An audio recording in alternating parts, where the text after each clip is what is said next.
My name is Jórunn Pála Jónasdóttir and I'm placing number 9 on the list of the Independence Party, Sjálfstæðisflokkurinn, in the election for a new city council on the 26th of May, on Saturday.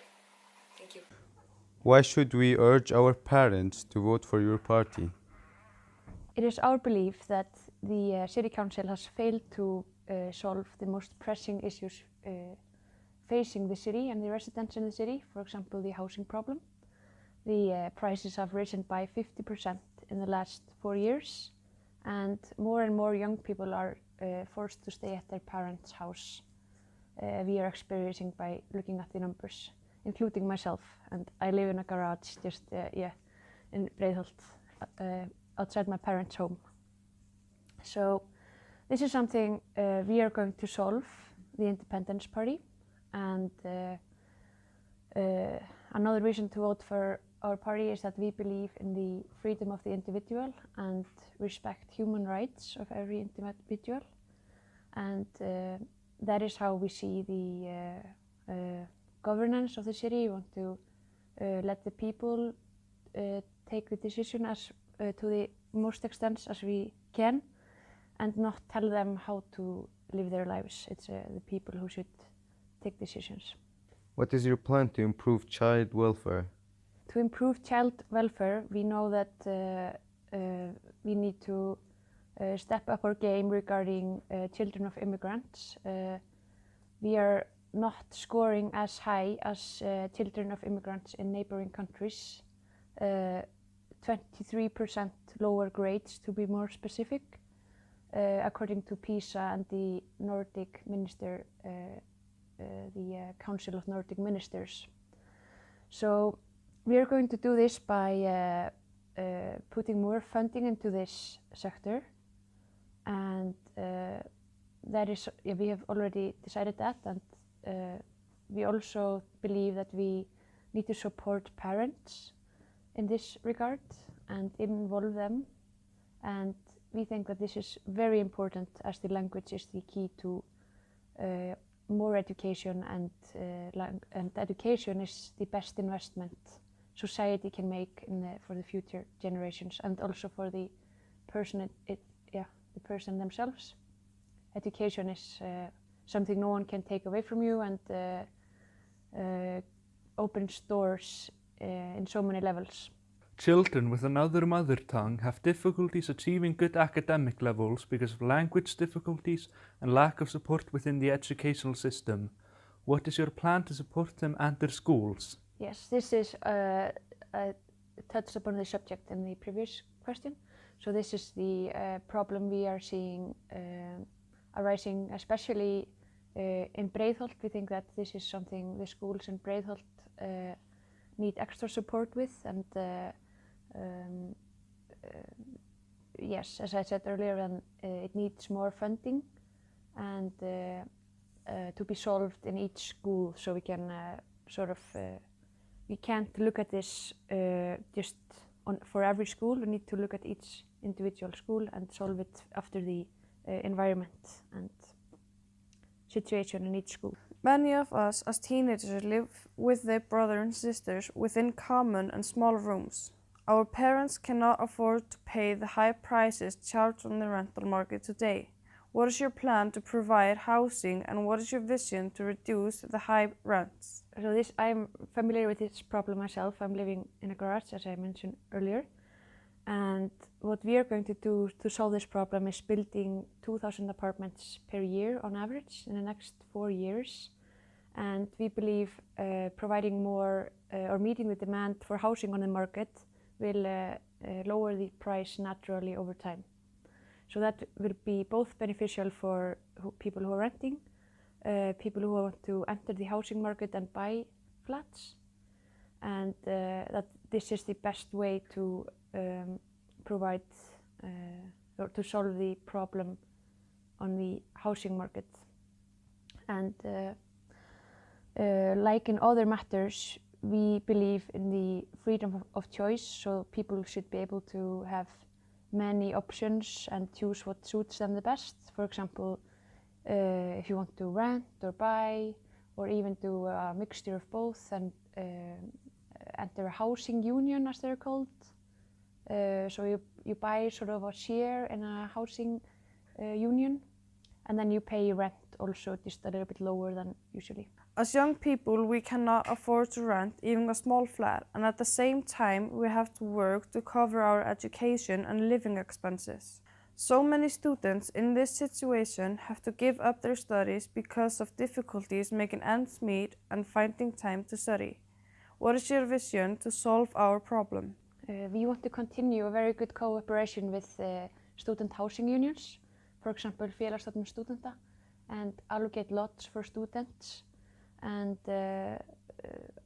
I myself have rented a flat from their union, and it is a very good option for students because they build their housing with the needs of students in mind. So, for example, in one of the newer facilities, they offer a shared room which you can rent and have parties. So even if you have a small flat, you can still invite people to join you in a for party or have a dinner party or whatever. So I think that's a very charming idea, and that it's a worthy project to continue, and also in cooperation with other towns in the capital area. So that is our vision. What is your plan to secure equality between Icelanders and foreigners, for instance, to equal pay and equal opportunities?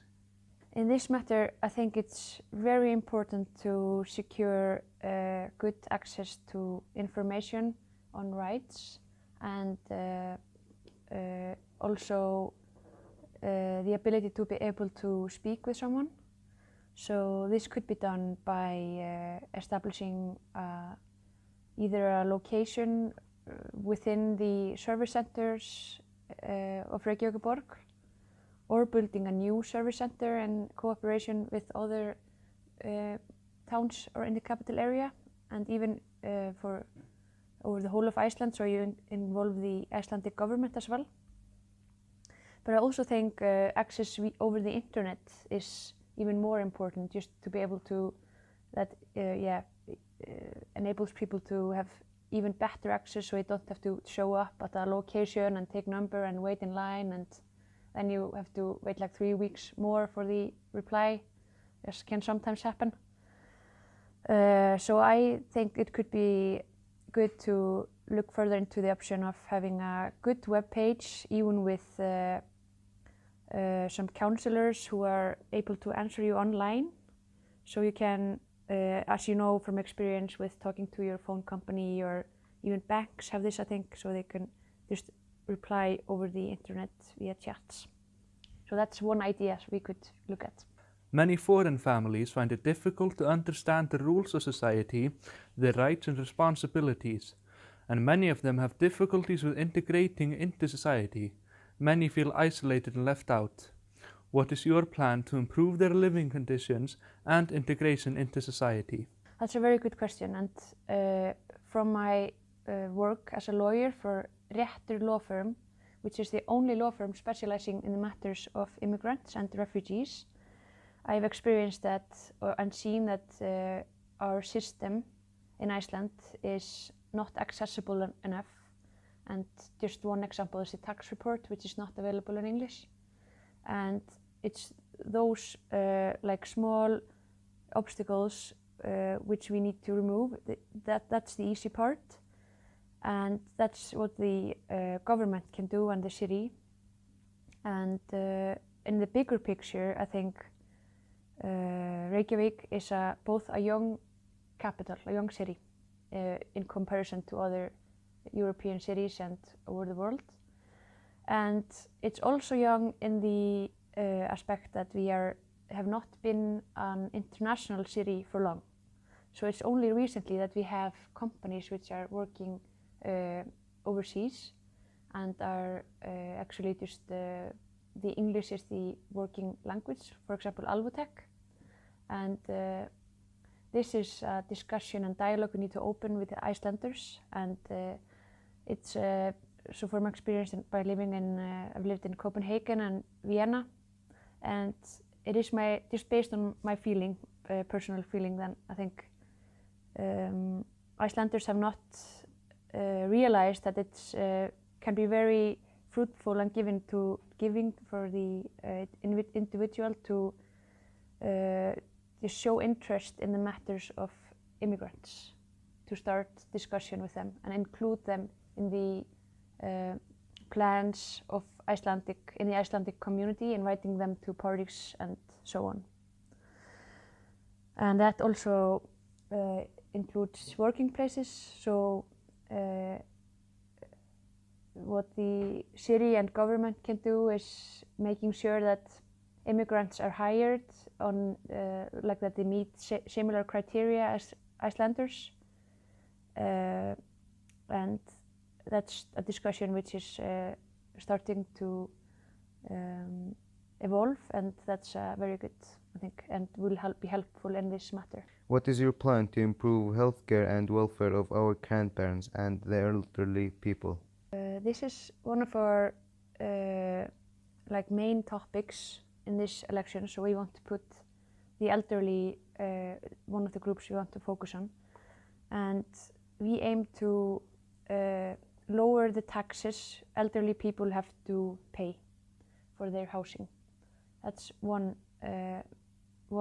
goal we have, and if we do this, we allow them to live for longer in their own house, and that can be very good in this age, both because it can be more difficult to move and find a new place at this age, and also the city needs less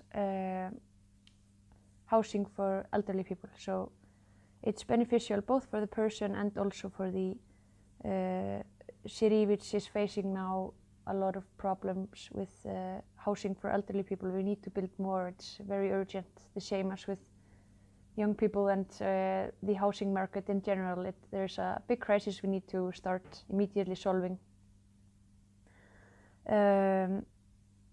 Another thing we want to focus on is the social options for elderly people. So there have been cuts in that sector, and we want to give this a closer look and see how we could offer more options for older people to be more involved with other persons, and yes, it's very good to improve social communication and so on.